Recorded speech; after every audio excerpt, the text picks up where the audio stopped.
Olha, era um mar de gente que queria o prédio e todo mundo estava interessadíssimo no prédio. A avaliação que foi feita na reitoria é de que se tinha algum grupo, né, que pudesse assumir um prédio nas condições em que estávamos recebendo, cheio de cupins por aqui, não é? E que pudesse assumir o prédio e desenvolvê-lo e ocupá-lo decentemente, seria a administração. Mas nós, Becker, eu ia fazer qualquer coisa para ficar com o prédio. Né? Até que um dia o Paulo Renato nos liga e disse, tá, o prédio é de vocês. Mas não tinha nenhum papel passado, não tinha nada. Assim, foi uma palavra de ministro. Né? E, de fato, o que se constatou ali é que o ministro havia doado o prédio, ou cedido o prédio para a universidade, mas cedido um prédio ao qual ele não tinha administração. O prédio estava em petição de miséria. Tinha cupim por tudo quanto era lado. E ele não tinha as características, nem perto do que tem hoje. Então nós ocupamos o prédio, né? Para não dizer invadimos o prédio. Né? Nós começamos a nos instalar. Sabe que a mudança é um negócio assim muito complicado? Eu digo assim, a mudança é um incêndio sem fogo. É um caos a mudança. Né? E designamos aqui, inclusive, aulas. Quer dizer, foi o professor Carlos Cano, que conversou com a turma dele, e a turma dele concordou em, num determinado dia, ter aula ali no prédio. Aqui no espaço onde hoje é ocupado pela biblioteca, tinha um pequeno auditório ali montado. Mas tu imagina o que era? Nós tivemos aula no único lugar que tinha cara de aula. As cadeiras todas tinham cupim, então a gente tinha que primeiro escolher que cadeira os alunos podiam sentar e os que não podiam para poder assistir a tal da aula. As cadeiras caindo aos pedaços, mas ali foi feita a nossa primeira aula aqui nesse prédio. Virava, mexia, um aluno descia lá atrás, porque a cadeira desmanchava, aí todo mundo ria, mas foi um negócio assim, de muita colaboração de todo mundo. Uma sexta-feira, verão, 5 da tarde, lá veio o ministro. E ele perguntava, o senhor fez um belo prédio para pós-graduação. Mas onde é que vai ficar a graduação? Eu falei, aqui dentro. Mas como?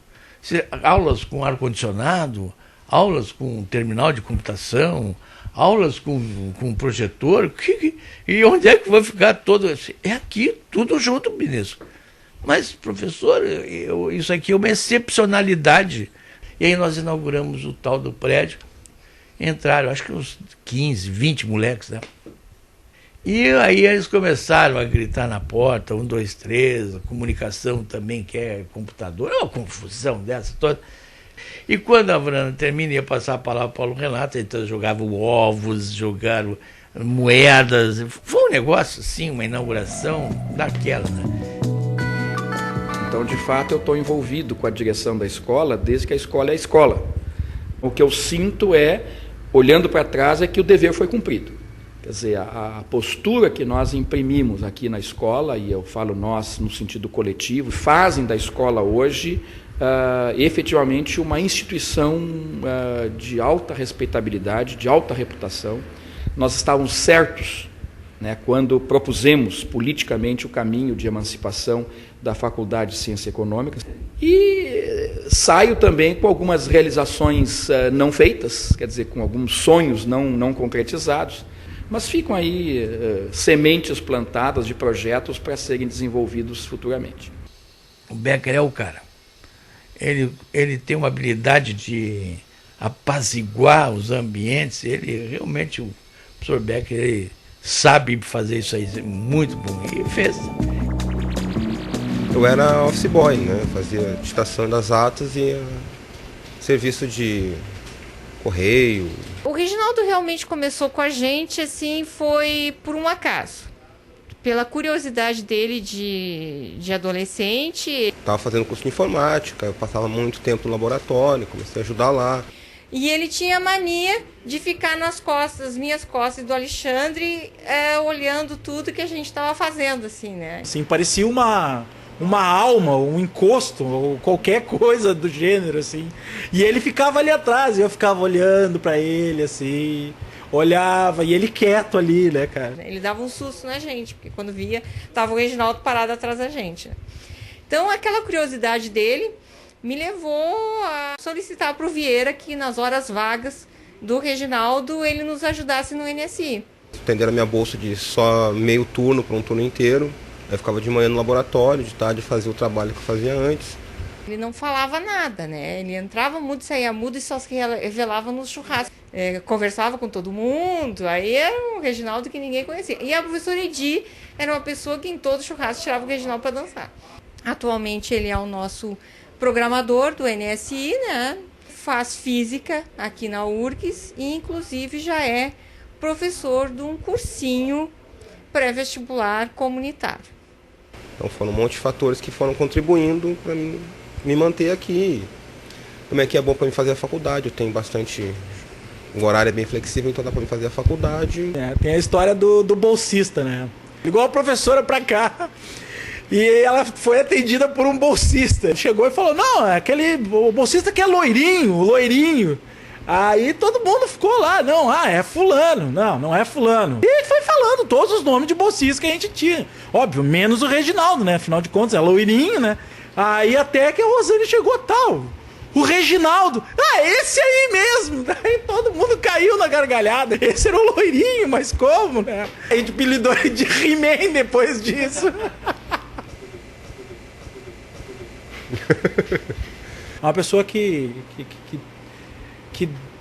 batalha por aquilo que ele pensa, por aquilo que ele acha que é verdade.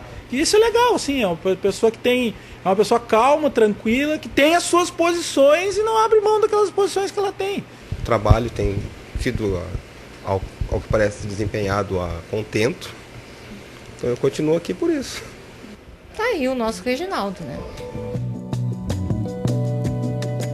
Eu entrei em final de 89, recente tinha saído das ciências sociais, tinha 22 anos. Eu conheci a Elaine quando ela ainda era estudante de doutorado aqui nosso. Aliás, até acho que era de mestrado, não tenho bem certeza, né?